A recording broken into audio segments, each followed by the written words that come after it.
Well, today we're going to make my version of a French dip sandwich, or a roast beef sandwich, or a roast beef French dip sandwich, oh whatever. So I went to Walmart, you know, that place where they make you wear a mask, and found this roast. They didn't have bottom round or top round or what you really need. This was called a tender roast. Don't know exactly where it comes from, it just comes from a cow. Not much to do to it.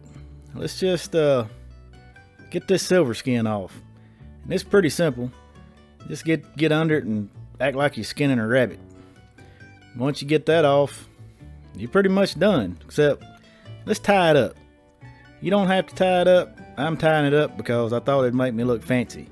And look how fast I can do it. I'm like a professional butcher tire. Alright, well we got that going. Let's just season her up. Well, let me show this off. Show out my... Ooh, look at them knots. Anyway, so let's get her seasoned up. Today we're going to be using the MOJO GPS, which is probably going to be under name change, but I think we're going to put it out pretty soon. If you don't have any, get you some salt, pepper, garlic, a little beef rub, put it on there.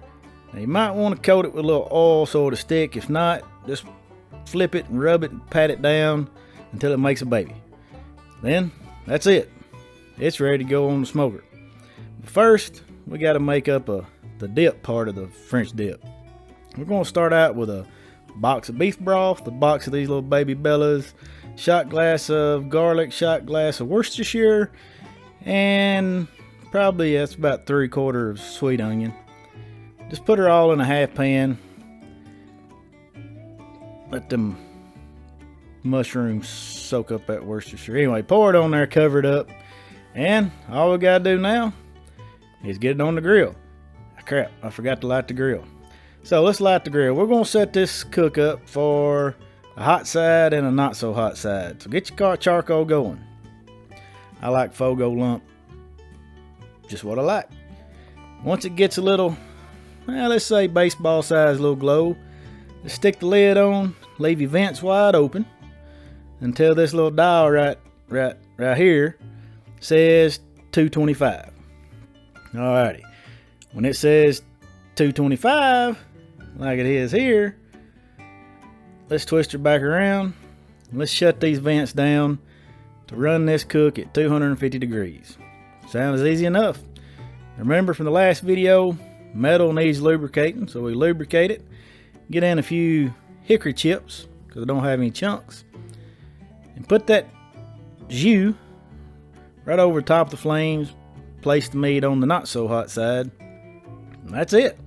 All we gotta do is let her cook now. And always remember to put your vent over the not fire side. Oh yeah, I forgot to. Probe your meat.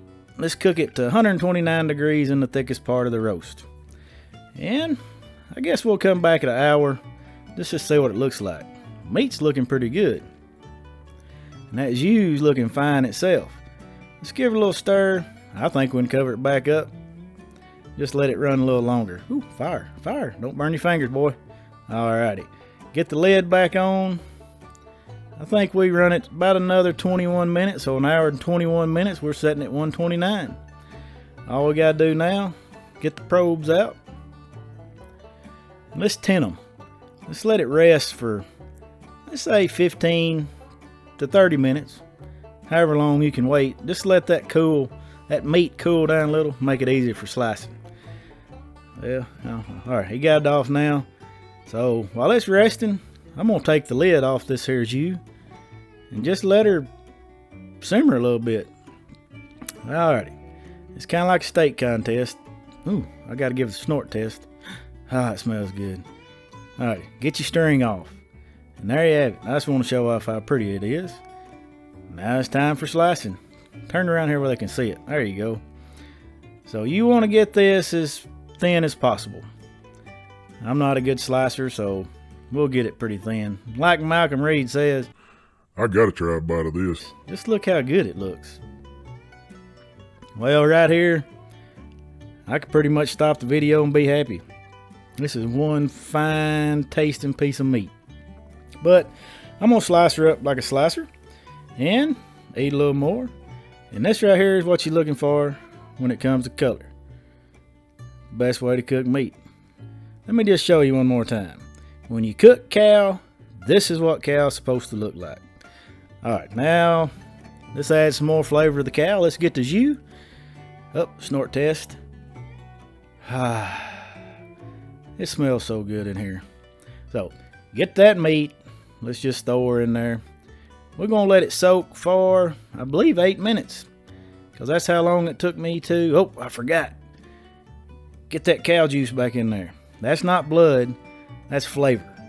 And I didn't add salt or pepper into the jus because I knew I was going to rake this in there. Cover it up. Let this set till we get the bread warmed up. And get you a few slices of provolone cheese or whatever cheese you want. We're going to cut this bread and slice. Ooh, that's like the bottom of a dirty flip-flop. Nah, don't worry. It'll still eat. Once we get that slice, we're going to pull out a little of this bread in the bottom. Just to make like a little bowl. That way we can hold more meat. And you won't look greedy with a bunch of extra meat on there. Alright, get your cheese on. And if you're good like me, whew, you can put 2 on at once. Now, let's grab the meat over here. Shoo, fly. Shoo. And stack her on. Put her as much as you want or as little as you want. It's your sandwich. I'm just going to go heavy. Give me a layer of meat. Hey, don't forget those onions and mushrooms. Put some of them on there too.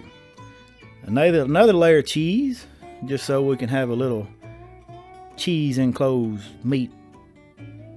I don't know. Goodness. Anyway. We're going to put a little bit of jus on there to help that cheese soften up. And there you have it. A man-sized sandwich. As you can tell, I'm pretty proud of myself. But until we know what it tastes like, we can't end the video. Because if it stinks, I got to tell you. Now we're going to cut her down the middle. And with every video, we got to have that reveal shot. Let's see what she looks like in the middle. Yep. We still got a little pink. You can see where that meat has soaked up that jus, and we're ready to eat. I'm gonna have to take off the barbecue helmet for this one because this is big. Let's go in for the bite. Here we go. Silence, please. Oh man, this probably my best sandwich to date. I thought the Philly cheese was good. This right there is good, even with a cheap cut of beef. You know, if this YouTube thing don't work out, I can get me a job at Arby's. Man, you've got the savory taste of everything. It's just try it. I mean, you gotta try it. And don't forget, dip it in that jus if you want to. And while you're at it, hit that subscribe button right there. Ring that bell. So we like ringing that bell. Whoop. No meat left behind. And that's it. Hey, thanks for watching, guys. I'm out of here.